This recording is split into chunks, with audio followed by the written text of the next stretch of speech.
Welcome back into another episode of Credentialed. I'm Jillian Mealy, and joining me today is one of my friends. Maybe you've seen her on social media, Erika Rothenberger. She wears like 27 different hats every day of the week. I said, Erika, what's your title? And she was like, oh gosh. Erika, so you explain for people who maybe don't know you or haven't heard you in this capacity on my podcast before, because it's our first time doing this together.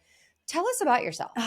Well, I love that because I do wear a lot of different hats, including a construction hat. So I'll back you up. I am a civil engineer with my MBA and I work in corporate America, but I will have always been in the construction space. And I say I always had a hard hat and steel toe boots in the back of my car. And yes, I go out onto construction sites, sit around board tables, and do a lot of things in between. And I will tell you that beside that hat, I also wear one of my favorite hats, and that's usually a baseball cap or football hat, sometimes a dance studio hat, and that's for my two children. I have a daughter named Adeline, who just turned 11, and my son, who his name is Drew, and he just turned 11, and they are my biggest why. But then I always say I wear a big sombrero on the other side, and that's my entrepreneurial hat, everything from my podcast, Crick Racing Glitz, to being a keynote speaker, and also a wellness entrepreneur. And then lastly, my husband and I absolutely love being in the real estate marketplace. We buy properties, we gut them, we rent them. So yeah, we're juggling a lot of different balls. And I always say, listen, you decide the balls that you want to juggle and then let it fan out from there. You know, it's so funny. I always say, I'm like, I actually don't know how to juggle, but I am a master juggler. Because that's what we do. We're, especially when you're an entrepreneur and you know this. By the way, you just listed off like 7 different things right there in and of itself. And they're so equally important in your life because they all play their individual roles. I am so impressed by what you do. Being a mom, being in the corporate world, having a full-time job, having an entrepreneurial spirit, and all of the jobs that come along with that. My best way to define you from an outsider's perspective is someone who makes opportunities happen Mm. for themselves. And I would love to hear your opinion if you agree with that. I think that that's the best way to be because so many people, and I was a victim of this years ago, you sit there and you wait for things to happen to you. You wait for things to change for you. And suddenly, when you realize, no, I have to be the one to do this, that's when something different clicked in my mind, at least. But I see you doing that. Do you feel you doing that? I love this question. And yes, absolutely. It's the reason that I talk about being audacious. It's the reason that I say, listen, you have to have the audacity to be brave, to be bold, just to go out there and make those dreams and wishes and hopes and glory happen along with the trials and the tribulations that come along with it. But to me, you really need to go after your goals. No one else is going to save you. No one else is going to be there to lift you up. No one's going to put something on a silver platter and, present it in a perfect way. And if you truly want to make opportunities happen, you have to have the audacity to go after them and to align with those goals. And I always say when they're aligned with you, it's so much easier to go after them. And so many people, I think, try to align with, okay, what's the latest fad or what's this? And really make sure that you find those swim lanes that are really going to give you the endurance and the tenacity and the grit when things aren't going your way to keep trudging through that water. It's funny. I was driving home today with my son and he said, oh, I said, how was school? Good. You typically get nothing. And then I said, well, tell me something that happened today. And he said, I had consumer studies today. And I said, oh, what did you do in consumer studies? He's like, well, we had to do this thing where we came up with a word. And it was a word that we need to work on this year. And I'm like, oh, tell me more. What was your word? And he said, passion. And he Oh, goes, I really want to do things that really make me passionate. And I was like, wow, coming from a 6th grader at age 11, I was pretty excited to hear that. And I was like, what yeah. gives you passion? And we just had this beautiful conversation. And I truly believe that if we were in the eyes of a child, right, whether it's at age 6, age 10, age 15, and we just didn't worry so much about what everyone else was going to think and the big 4-letter F word of fear, we would go after those things so much more audaciously and after those goals that would hold us back and just act more childlike in the sense of just wonder and excitement. Like they say that the average 6-year-old smiles 300 times a day. The average 40 something year old smiles between 10 and 50 times a day.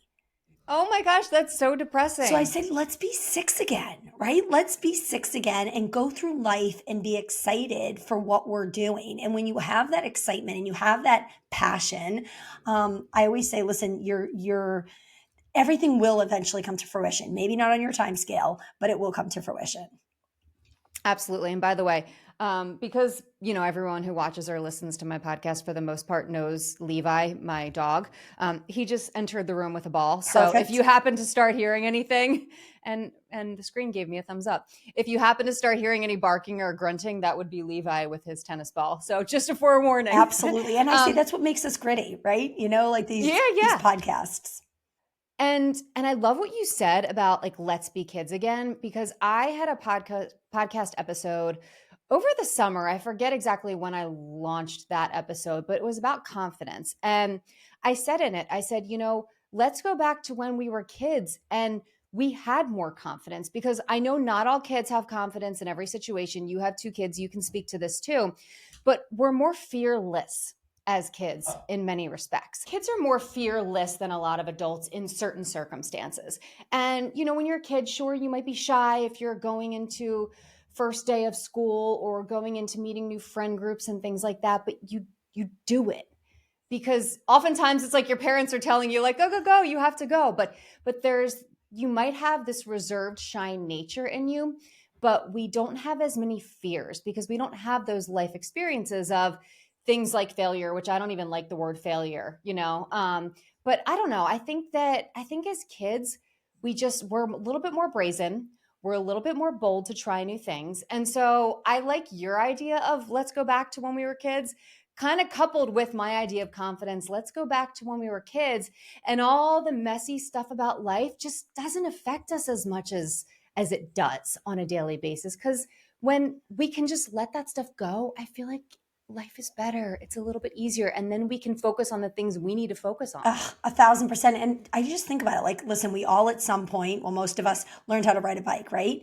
And did we ever care that we fell off 25 times, right? I fell so hard once. But you think about it as adults, right? If we were to fail 25 times, most of us would have quit after 5 times and we would Yep. never learn to ride the bike, right? Like Yep. you see people that are, as we get older in life, like, oh, I'd never try skiing, right? Because I've never done it, or, whatever that may be. And I always say, listen, it's going to take you to be a little brazen. It's going to take you to try to like, it may be a little bit of harder work or that uphill battle, right? But Mm-hmm. there's always the destination. And if you want anything bad enough, you got to work towards it and be consistent with it. I always say like consistency is like the number one ingredient that really Mm-hmm. sets apart people from being good at something to being great at something. Were you always this way? Were you always that go-getter that I'm going to make these things happen for me, regardless of what I have to do and how hard I have to work? Or was there a moment or a job or just something in life that changed at one point? Mm.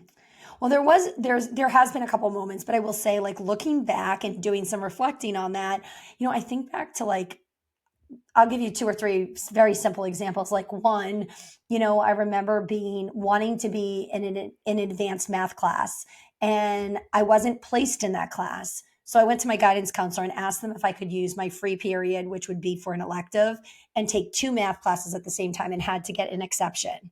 I ended up graduating, in the top 20 of my class. And I look back at that and it was so like hard, but I knew in my heart at age 15 that was something I wanted to do.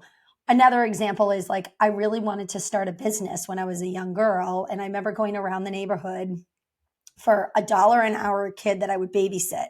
Now you can only imagine that's really going to date me here, but like just being like, hey, listen, I can't legally go and work yet because I was only 12. Right.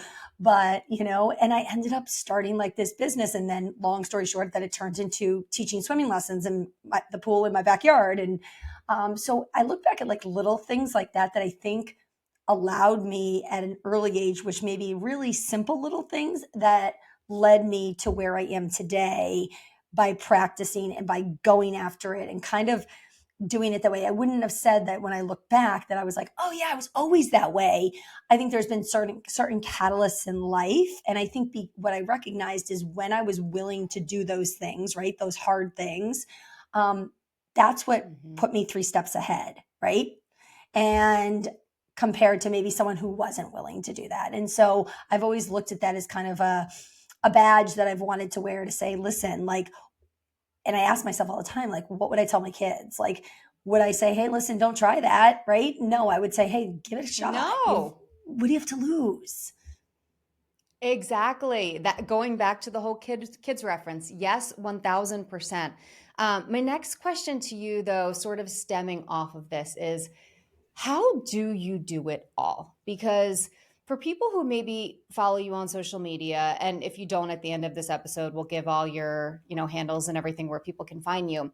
But you are showing up for yourself every day. I mean, you are on social media, you are getting out there who you are, what you stand for, what values you have, what things you're interested in, your speaking engagements and things like that. You are consistent all of the time. You are the most consistent person I think I've ever met. How do you do it? It's exhausting. And this is what I say when you're aligned with those passions, right? Um, I don't feel exhausted because I feel so energized by the things that I'm aligned with. And I truly believe that when you're aligned with the things that you want to do, and when I look at all, I think everyone needs to define their all differently, right? Like my all could look really exhausting to someone else's, and someone else's all could look really boring to me. And it's okay, right? Like we all have our own recipe. And I think what we really need to do is strip back that onion and decide what are the things that are really going to give us that passion and purpose. And it takes some soul searching. It takes, hey, listen, what are the swim lanes that I want to stay in? And what are the things that are non negotiable? But along with coming with having it all, I think it's really deciding what we need to say no to. And there's a lot of Yep. things that I end up saying no to that, like, I don't bake the brownies when I'm asked to donate for, the school play, right? I buy the brownies. I don't clean my house because that doesn't give me joy. So I outsource that. Like, so decide on the things that like aren't going to bring you joy and aren't going to make you feel like a kid again in that playful side, and decide what your all is. And your all does not need to look like the person to the right or the left or the person in front or in back of you. And I think we have to stop.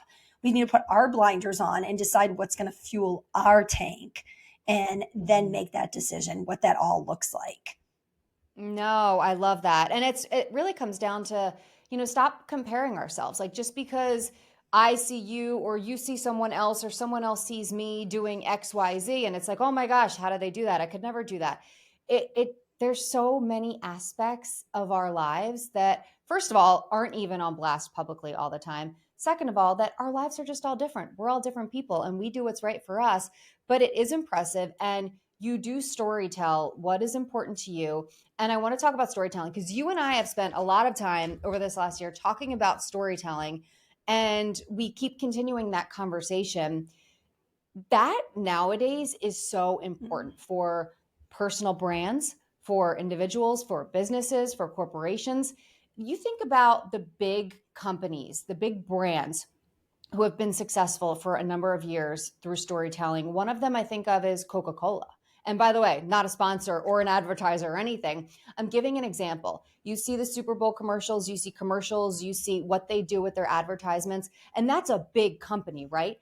But on a personal level now, with digital media, social media, and all of that stuff online, we all have an opportunity to be able to tell our story and reach beyond our own audience. And I think that that is amazing. I think that's one of the beautiful things and great things to come out of social media is everybody has an opportunity. You take that. Talk to me about storytelling and what that means to you and maybe some advice you'd give other people who are looking at what you're doing and saying, "Wow, that is so impressive. Where do I even begin?" Mm. I want to remind people that your story does not need to be Batman. It does not need to be Superman. It does not need to be these big, elaborate, like, well, I don't have a story. I hear people say that to me all the time. Well, I don't have a story. I'm like, you have a story every day. And when you start to put that lens on and look at everything as a story opportunity, what are you trying to teach someone else? Or what did you learn from that situation? Mm-hmm. I'll give you a prime example, a story that I shared on LinkedIn this morning. I did a keynote 2 weeks ago for Mass Mutual, and it was on the audacity to be resilient.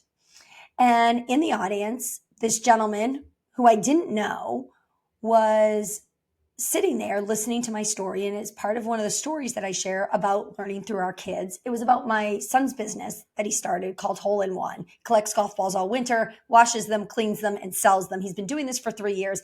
And I just find it remarkable because I see the grit and I see the tenacity. And it's just really awesome to watch, as, you know, it's a young MBA program, as I like to say in our household. Well, long story short, yesterday evening, we get home after a long day, and my husband says to me, "Did you order golf balls?" And I looked at him like, he was crazy. We open this box, and it's a giant box of golf balls with a letter written to my son, basically saying, "I was so inspired by the story your mother shared." He told Drew all about the paper route that he had started when he was 11 and how he had to go door to door to 600 doors and he only sold 60 newspapers, but how that started the catalyst of his business, and told him to keep going. "I'm watching you. All the lessons you're learning at this age are going to take you so far in life." He goes, "I'm 66 now, and I just want to say how proud I am of you." I love that. The lesson that I got from that was, can we be more like that in life? Can we spread that little goodness? Can we be the catalyst for someone else's dreams and hopes, right? So again, simple story, but like, what are we getting out of it? And everything is a story, whether it's the woman or male who served you coffee at Starbucks, who gave you that extra smile or went above and beyond to serve you, whether it was a business connection that you had. And I truly believe that when we tell people, remember stories, right? We don't always remember the facts. We don't remember everything else, but they remember the stories and why they make that you feel changed something. Them. Yes. They make you feel. That's exactly why we remember them, is because they make you feel something. Data doesn't really make me feel anything unless it's, of course, something about my business or something that's not good. And I'm like, then I feel something. Yeah. Do you know what I mean? But for the most part, those things don't make you, statistics, all that stuff. It kind of, okay, it's like over the head or in one ear out the other. But stories, they touch your heart. Right. They touch your mind and your heart. And I always say it's really what hits the EQ, the emotional, quotient that we have, or the emotional intelligence that we have, to make you really tap in and feel that emotion. And then how can we tie that into a lesson? And then every time that I know I look at a golf ball, I look at it differently than I ever have. And this gentleman who was sitting in the audience, it made him look at it differently too, where he took the time to actually do this. So I always say, as you start to train yourself, so people that are like, how do I even start with stories? Watch people that are good storytellers, read their post, start to and once you start to turn that faucet on, and I've really been making a conscious effort. It wasn't easy for me. It's been something that I've had to learn. I actually just finished reading a book this weekend called Amplify. And it was all about how to build better stories. And so I'm training myself as I'm doing this of how to build better stories, how to tell better stories, how to tap into the emotional intelligence, to really be able to share your brand, share who you are. And also it shows a vulnerability. And I think everyone wants that authenticity in you and really gets to know you better, right? You can do a post and just state a fact. If you tell the story and then include the fact, it just comes alive. And it takes you outside of the comfort zone. And this is something I like to talk about all the time, is in the comfort zone, that's all wonderful and dandy. It's comfortable for a reason. You're not growing. You grow the second you step out of that comfort zone. So for a lot of people, what I tell them, especially when I coach them, is, if you're not comfortable on camera, you have to start. Like, that's how you're going to get better. I don't care if you just start by holding your cell phone, up to your face every single day for a few minutes a day and just talking into it. Nobody has to see it. just start getting used to it. Get yourself comfortable, because the second you are uncomfortable is the second you are growing. Mm. And I don't know about you, but I love those moments now. I'm like, all right, bring it on. Yes. And I truly believe that when you feel that uncomfortable, like you are on the cusp of something major, right? Or if you're at that wall kicking moment, it means you are so close to the gold or so close to having that breakthrough. And I think sometimes we put such a time frame or such confinements around it where we have to say, listen, those things need to happen, right? Those fragments need to break off. It doesn't always have to feel so right. To be able to get to that other side. And those are the lessons that really come with us on that next journey. And I always say those first cuts that happen, like the first time you feel that way, they're hard, right? Like think about your first breakup, right? You probably cried for 6 months and, you wrote the person 18 different letters and, and like, but Probably still have them somewhere. right. And like, it just, and I think there's actually a song called The First Cut's the Deepest, right? Like, and just, but same thing with resiliency. As we start to work through that, as we work through those times of like breakthrough and the setbacks, right? And to me, the setbacks are our setups. Every setback we have is setting us up for something more. And if we truly change, again, the vernacular in our head and start to say, okay, what is this going to teach me versus why did this happen to me? Just that small switch, it makes the biggest difference.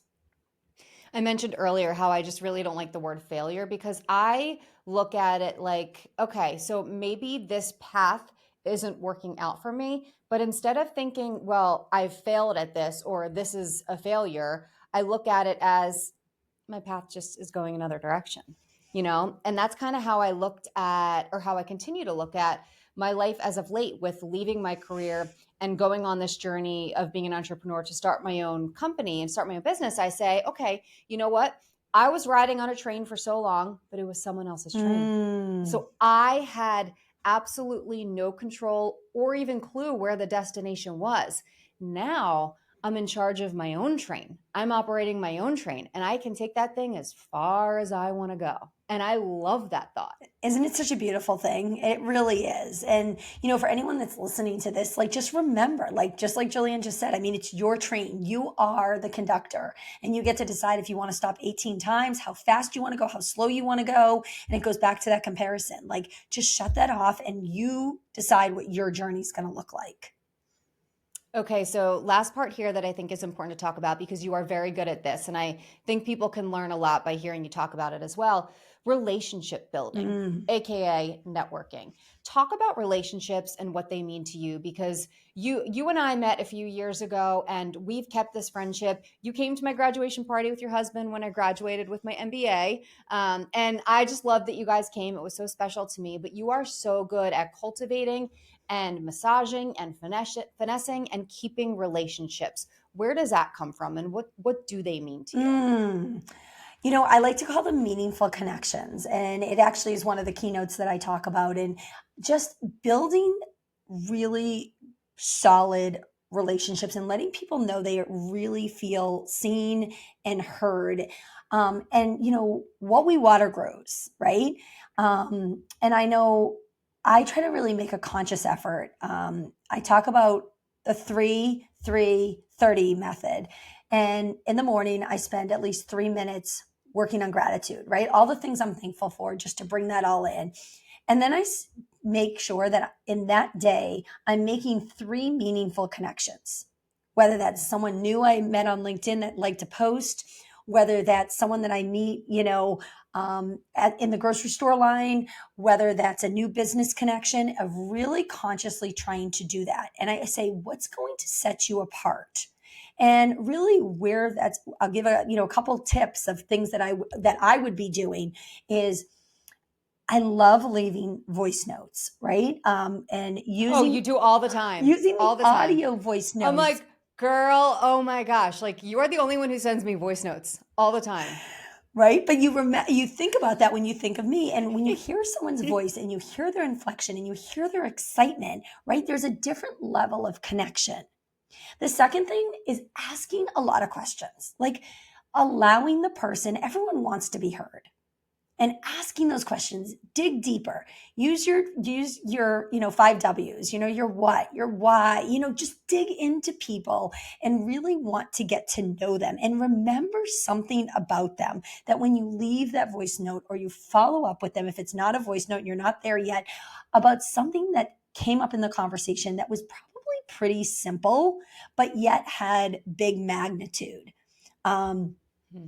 I know when I first dated my husband, at one point he mentioned that he loved spicy mustard. It was in a random conversation. Long story short, we were very new in dating. And one of the first presents I gave him was I picked out like 5 really gourmet spicy mustards and I wrapped them up for his birthday, right? It probably cost me all $25. And Yeah. he was like, that meant so much to me that you had remembered that about the conversation. So what can you remember about something that's like different? How can you add value to someone's life? If you have a conversation and, you're talking to someone who's like, oh my goodness, I just wish I had an easy recipe because, life is so crazy right now. And you have that recipe, send it to them, send them that quote. Yep. Be that person that really wants to invest in relationships and really water them. Give them the best fertilizer that you can. Right. And to me, if I'm making Yeah. 3 connections every day and I make a conscious effort, think about like how that will grow.